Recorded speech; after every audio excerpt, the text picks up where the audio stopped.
Hello my anime lovers, what's up and welcome back to my channel.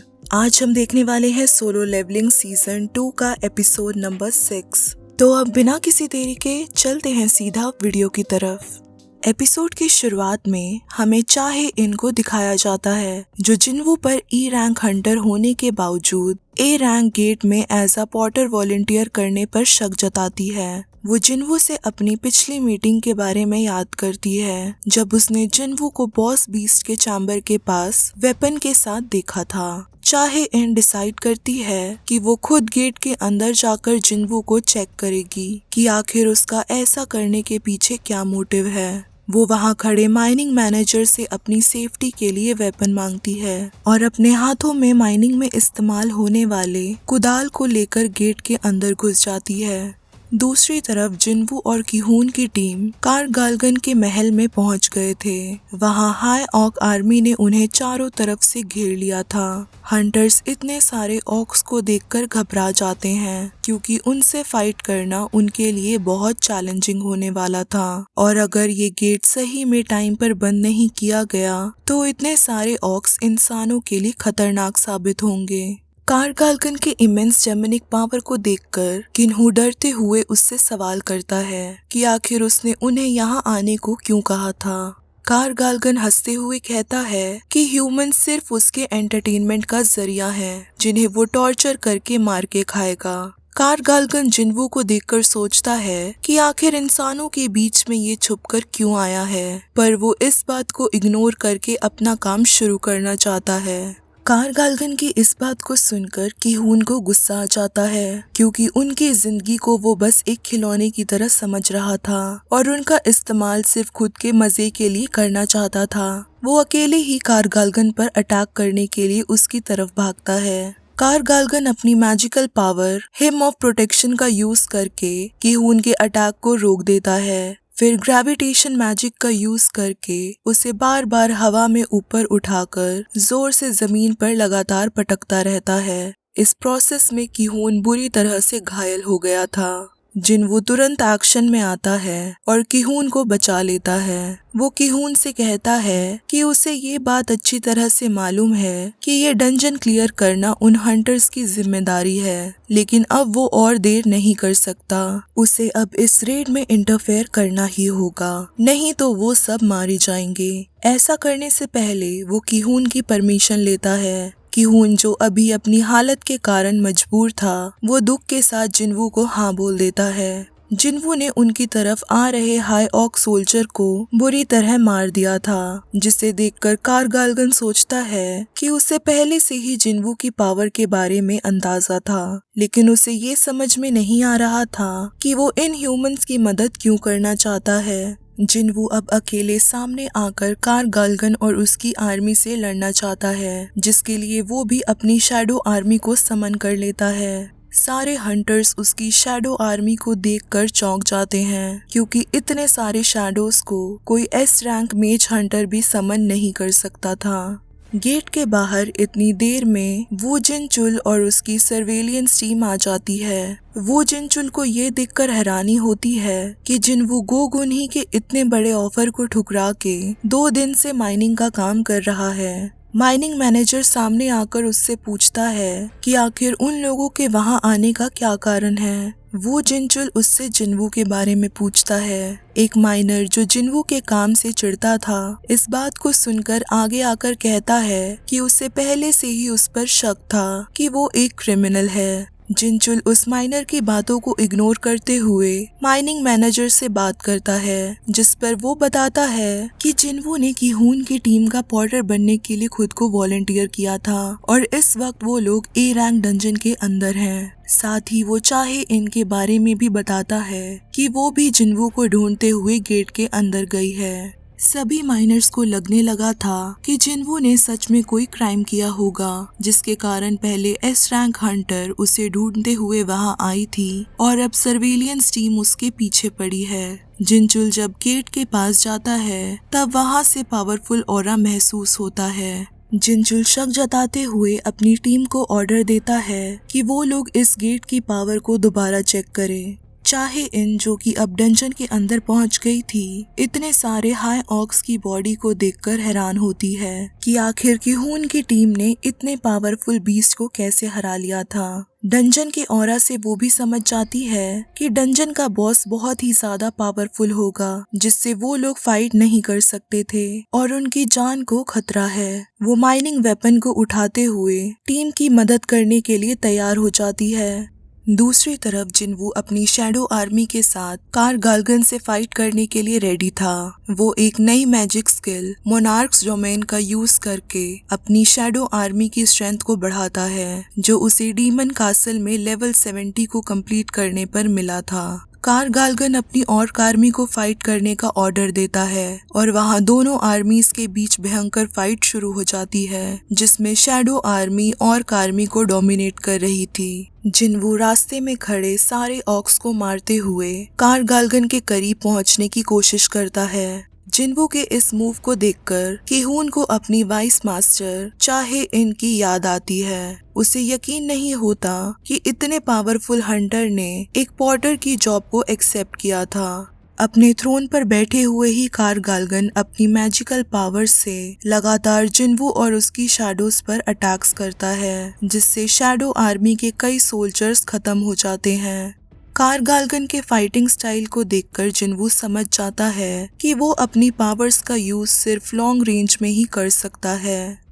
Gate के बाहर जिनचुल की surveillance team gate की power को major करके उसकी रियल रैंक को बताती है, जो कि ए रैंक नहीं बल्कि एस रैंक की थी। जिनचुल अपने टीम के मेंबर्स को ऑर्डर देता है कि वो इस खबर को हंटर एसोसिएशन के मास्टर को दे, जिससे वो लोग जल्द से जल्द किहून की टीम के लिए सपोर्ट भेजेंगे। डंजन के अंदर कार गालगन के मैजिक के कारण जिनवू की शैडो आर्मी कमजोर हो रही थी। जिनवू इन्वेंट्री से एक पोशन निकालकर पी लेता है, फिर वो हाई ऑक्स की आर्मी को अनडेड करके उन्हें भी समन कर लेता है। जिनवू कार गालगन से कहता है कि जल्दी ही वो भी उसकी शैडो आर्मी का हिस्सा बनने वाला है। जिनवू की बात को सुनकर कार गालगन की मेमोरी में ग्लिच शुरू हो जाता है, जिससे उसे समझ आ जाता है कि जिनवू उसका लॉर्ड है। लेकिन उसे ये बात समझ में नहीं आती कि आखिर वो यहाँ कैसे आया था और उसके दिमाग में बार बार उसे इंसानों का शिकार करने का कमांड क्यों मिल रहा था। कार गालगन ने कोई बड़ी चीज महसूस कर ली थी, जिसके कारण वो इसे लॉर्ड की ड्यूटी समझते हुए अपने दिमाग में चल रहे कमांड को फॉलो करता है।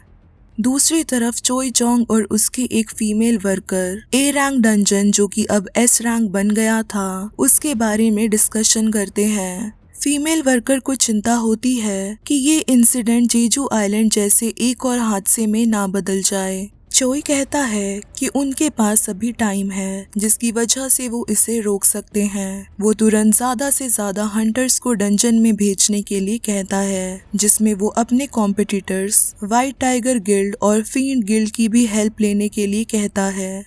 जिनवू की आर्मी और कार गालगन की आर्मी के बीच अब बैटल और भी ज्यादा इंटेंस हो गया था। कार गालगन अपने थ्रोन से उतरकर जिनवू के सामने आता है और अपनी पावर्स का यूज करके उस पर अटैक्स करता है। कार गालगन की पावर जिनवू पर कोई असर नहीं डालती, जिसे देखकर उसे बहुत हैरानी होती है। जिनवू की स्किल्स के कारण अब उस पर पॉइजन और मैजिक कर्स का कोई असर नहीं हो सकता था। वो अपने शैडो मेजेस को समन करता है, जो कार गालगन के प्रोटेक्शन शील्ड को तोड़ देते हैं, जिससे अब सीधा अटैक जाकर उसकी बॉडी पर लगता है।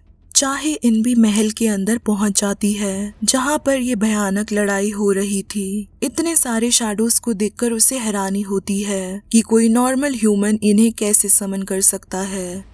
प्रोटेक्शन शील्ड टूटने के बाद कार गालगन अपनी बॉडी स्ट्रेंथ का इस्तेमाल करके जिनवू पर अटैक्स करता है, जिसे देखकर जिनवू उसे चेतावनी देता है कि उसे बड़े लोग बिल्कुल भी पसंद नहीं हैं, क्योंकि वो उसे उन डबल डंजन के स्टैचूज की याद दिलाते हैं जिनसे उन्हें सख्त नफरत थी। गुस्से में कार गालगन अपनी पावर का फुल पोटेंशियल यूज करके जिनवू की बची हुई शैडो आर्मी को भी डिस्ट्रॉय कर देता है। जिनवू भी आगे बढ़कर अपने वेपन से उसकी आंखों पर वार कर देता है, जिससे अब दोनों के बीच में 1-on-1 जंग शुरू हो जाती है, जिसमें दोनों ही एक दूसरे की मौत चाहते थे। जिनवू चेन की मदद से कार गालगन की बॉडी को बांधकर उसे जमीन में गिरा देता है। इसी वक्त जिनचुल भी वहां पहुंच जाता है, जो गेट के पावर में चेंज होने के कारण वहां टीम की मदद करने आया था। फिर वो कहता है कि उसका यहाँ आना फालतू ही था, वो जिनवू के होते हुए बेकार में ही चिंता कर रहा था। चाहे इनको पता चलता है कि जिनचुल को जिनवू की शक्तियों के बारे में पहले से ही पता था। वो समझ जाती है कि जिनवू एक टॉप टायर फाइटर है, जिसके कारण सभी ने उसकी इन्फॉर्मेशन को छुपा के रखा हुआ है। कार गालगन अपनी हार को स्वीकार नहीं कर रहा था। वो पूरी ताकत लगाकर दोबारा लड़ने के लिए खड़ा हो जाता है, लेकिन अब वो वीक हो चुका था, जिससे वो दोबारा जमीन पर गिर जाता है और वो अपनी मौत को अपनी आंखों के सामने देखता है। फाइनली जिनवू और उसकी आर्मी कार गालगन को हरा देते हैं। जिनवू अपनी शैडो एक्सट्रैक्शन एबिलिटी का यूज करके कार गालगन की लाश को एक शैडो सोल्जर में बदल देता है, जो शैडो बनके जिनवू के सामने झुक जाता है। वो कार गालगन का नया नाम फैंग रखता है। यहाँ पर मैं मानवा रीडर्स के लिए एक पॉइंट रखना चाहूंगी, ताकि वो लोग बिल्कुल भी कंफ्यूज ना हो। मानवा में कार गालगन के शैडो का नाम टस्क दिया हुआ है और जो इसका एनिमे वर्जन है उसमें फैंग्स। सो प्लीज जो मानवा रीड करते हैं वो बिल्कुल भी कंफ्यूज मत होना, क्योंकि हमारा प्यारा टस्क ही फैंग है। सो अब बैक टू द वीडियो। लड़ाई खत्म होने के बाद पीछे खड़े हुए सारे लोग जिनवू से मिलते हैं। जिनवू लड़ाई में इतना बिजी था कि उसने अभी तक उन लोगों को वहां नोटिस नहीं किया था, जो इतनी देर से उसे फाइट करते हुए देख रहे थे। जिनचुल और उसकी टीम जिनवू के सामने आकर खड़े हो जाते हैं। वो वहां मौजूद सभी लोगों से कहते हैं कि जिनवू उनकी एसोसिएशन का एक टॉप सीक्रेट है और आज यहाँ जो कुछ भी उन लोगों ने देखा था इसका जिक्र वो किसी के आगे ना करें। जिनचुल जिनवू को as a S rank hunter denote करता है और उसे वहां से सेफली लेकर जाने लगता है। उन लोगों के वहां से जाने से पहले किहून जिनवू से कहता है कि वो इस बात को समझ सकता है कि उसके पास अपनी पावर को छुपाने का जरूर कोई बड़ा कारण होगा। किहून और उसकी टीम सब अपना सर झुकाकर जिनवू का शुक्रिया अदा करते हैं। जिनवू टीम की हीलर हान सैमी को उसकी वसीयत की बुक वापस कर देता है, जो उसने उसके फैमिली मेंबर्स को देने के लिए कहा था। जिनवू जिनचुल के साथ वहां से चला जाता है। चाहे इन जो जिनवू के बारे में इंफॉर्मेशन इकट्ठा करने आई थी, वो इन सब के बीच में उससे कुछ बात नहीं कर पाती। ऊपर से वो ये सोचकर शर्मा जाती है कि जिनवू ने उसके हाथों में ये कुदाल देखकर उसके बारे में क्या सोचा होगा। चोई चोंग किहून से ए रैंक डंजन के इंसिडेंट के बारे में बात करता है। वो किहून से पूछता है कि जिनवू और उसमें से आखिर कौन उसे ज्यादा पावरफुल लगता है। इस सवाल का जवाब देने के बदले किहून कहता है कि जब भी वो लोग डंजन रेड्स में जाते हैं तो वो अलग अलग एबिलिटीज वाले हंटर्स की टीम बनाकर जाते हैं, जो कि लड़ाई में एक दूसरे की मदद करते हैं। फिर वो चोई से सवाल करता है कि क्या वो अकेले ए रैंक डंजन को हैंडल कर सकता है। किहून की इस बात को सुन के चोई को उसके सवाल का जवाब मिल जाता है कि खुद की तुलना उसे जिनवू से नहीं करनी चाहिए, क्योंकि जिनवू सच में बहुत पावरफुल है। दूसरी तरफ जिनवू जिन्हो से एक कैफे में मिलता है, जहां दोनों कैजुअली बातें करते हैं। जिनवू उससे उसके डैड के साथ की मीटिंग के बारे में पूछता है, जिसमें जिन्हो अपने डैड से फैमिली गिल्ड की पावर मांगने वाला था। हंटर्स एसोसिएशन बिल्डिंग के सामने कई रिपोर्टर्स इकट्ठा होते हैं। वो सब ली मिनसुंग के रीसेंट अवेकनिंग के बारे में डिस्कस कर रहे होते हैं, जो कि एक फेमस एक्टर था और अब वो हंटर भी बन गया था। ली मिनसुंग पास ही गाड़ी के अंदर होता है, जो अपनी सक्सेस के लिए बहुत प्राउड होता है और उसे ये देखकर खुशी होती है कि ये रिपोर्टर्स उसकी एक झलक पाने के लिए बेताब हैं। सो हे गाइस, अगर ये वीडियो आप सबको पसंद आई है then don't forget to like, share and also subscribe to my channel और बाकी के सोलो लेवलिंग के एपिसोड्स को चेकआउट करना मत भूलना। तब तक के लिए टेक केयर एंड सायोनारा।